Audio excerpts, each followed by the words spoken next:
मैं आजकल हरियाणा हूँ, इसलिए मेरा दिल और दिमाग हरियाणा में ही है। अध्यक्ष जी ने मुझे पुकार दिया तो मेरा धर्म है कि मैं कुछ बात कहूँ। अभी मैं दिल्ली से हरियाणा जाना था, बस स्टैंड पर गया तो एक बस खड़ी थी, उस पर लिखा हुआ था दिल्ली से चंडीगढ़। दूसरी बस देखी तो उस पर सामने पत्रे पे लिखा हुआ था दिल्ली से हनुमानगढ़। उसको पूछा कि ये बस चंडीगढ़ जाएगी क्या? तो कंडक्टर ने मेरे को कहा, हरियाणा रोडवेज की बस थी, बोले तेरे को क्या लगता है? मैंने कहा जी मेरे को लगता तो कुछ नहीं, लेकिन पत्रे पे इस पे हनुमानगढ़ लिखा हुआ है। बोले पतरा थोड़ी जाएगा, बस जाएगी, बैठ ले।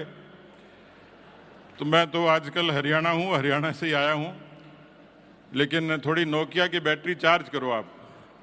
बोलिए भारत माता की, भारत माता की, भारतीय जनता पार्टी जिंदाबाद, बीजेपी जिंदाबाद, श्री नरेंद्र मोदी जिंदाबाद, श्री जेपी नड्डा जिंदाबाद, श्री शिवराज जी चौहान जिंदाबाद, श्री भजनलाल शर्मा जी जिंदाबाद, श्री सीपी जोशी जिंदाबाद, मंच पर बैठे सारे नेता जिंदाबाद, सारे कार्यकर्ता जिंदाबाद, राजस्थान जिंदाबाद, हिंदुस्तान जिंदाबाद। मोदी जी के नेतृत्व में हिंदुस्तान जिंदाबाद था, जिंदाबाद है और जिंदाबाद रहेगा। मुझे पता है आप लोग भाषण से तृप्त हो और भूख से संतप्त हो। मुझे, क्योंकि मैं भी बैठे बैठे सुन रहा हूं, सब लोगों की मुद्राएं देख रहा था, कोई मोबाइल में व्यस्त था, कोई पड़ोसी से बात करने में था, कई रात को चल के आए होंगे तो नींद के झटके भी आ रहे हैं। मैं जोधपुर की ऐसी कार्य समिति में एक बार गया, मेरा बोलने का वक्त आया बहुत लेट, तब तक लोग भोजन करके वापस आए थे, जून का महीना था। भाषण करते करते मेरी नज़र सामने कुछ कार्यकर्ताओं पर पड़ी तो आराम से आनंद ले रहे थे निद्रा देवी का। मैंने पड़ोसी को इशारा किया, भैया इनको जगाओ। उसने हिला के जगाया। जो कार्यकर्ता उठा आंख मसलते हुए, मैंने उसको कहा भाई सो क्यों रहे हो? उन्होंने मुझे कहा, क्यों भाई साहब आपको क्या तकलीफ है? अब डिप्रेशन तो मुझे हो रहा था, तो मैंने पूछा सो क्यों रहे हो? बोला जी आप जो बात कहने के लिए आए हो मुझे पहले से पता है, इसलिए अपनी नींद क्यों खराब करूं?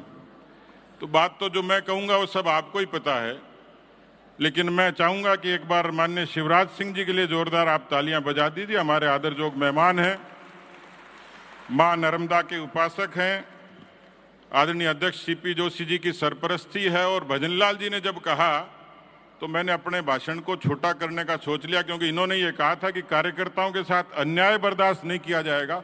मैं कैसे कर सकता हूं, तुरंत एक्शन हो जाएगा। तो भजनलाल जी के लिए भी तालियां। अन्य विनय जी हमारे बीच में पधारे हैं, विजयाताई हमारे साथ में हैं, हमारे ओम जी भाई साहब हैं, ओम जी भाई साहब के लिए बजाओ ताली। बाकी हमारे सारे मंत्रिमंडल के सदस्यगण हैं ही। आदरणीय दुष्यंत गौतम जी, देखिए जो बातें यहाँ प्रस्तावों के माध्यम से कही, भाषणों के माध्यम से कही, और आदरणीय गजेंद्र सिंह जी अभी कुछ नैरेटिव्स का जिक्र कर रहे थे। मैं जितना समझता हूँ, जब पार्टी में आया था और जब पार्टी के लिटरेचर की पहली किताब हाथ में आई थी तो मैं देखा कि जनसंघ के प्रणेता पंडित दीनदयाल उपाध्याय जी का एक कोट था, हर हाथ को काम, हर पेट को रोटी, हर खेत को पानी।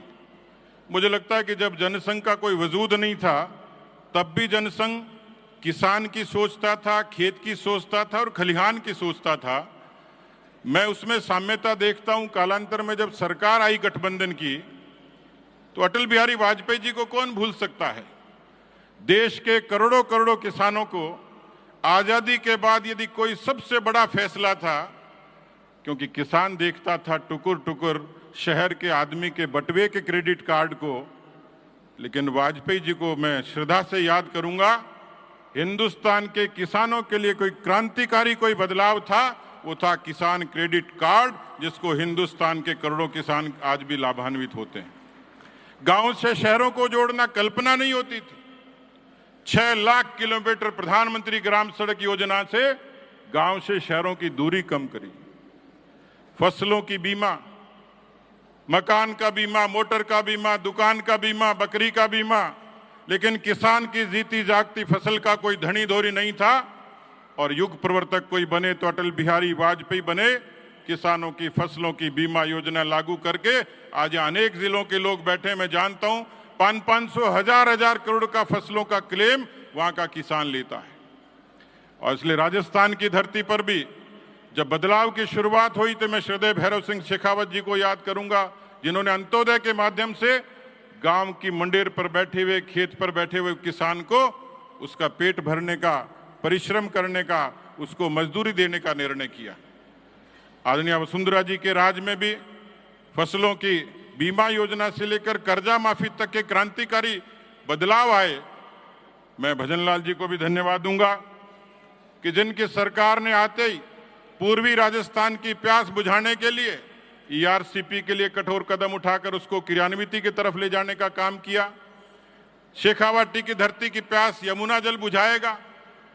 पेपर लीक का भी जिक्र हुआ, लेकिन मैं प्रधानमंत्री नरेंद्र मोदी जी को देख रहा था, कितनी साम्यता थी पंडित दीनदयाल उपाध्याय से लेकर वाजपेयी जी से लेकर, कि एनडीए की तीसरी बार सरकार बनती है लेकिन प्रधानमंत्री नरेंद्र मोदी जी की तरफ से कोई बटन दबता है तो प्रधानमंत्री किसान सम्मान निधि करोड़ों किसानों को ट्रांसफर करने के लिए बदलता है। इसलिए जो बातें यहां हुई, प्रस्ताव में जिनका जिक्र हुआ,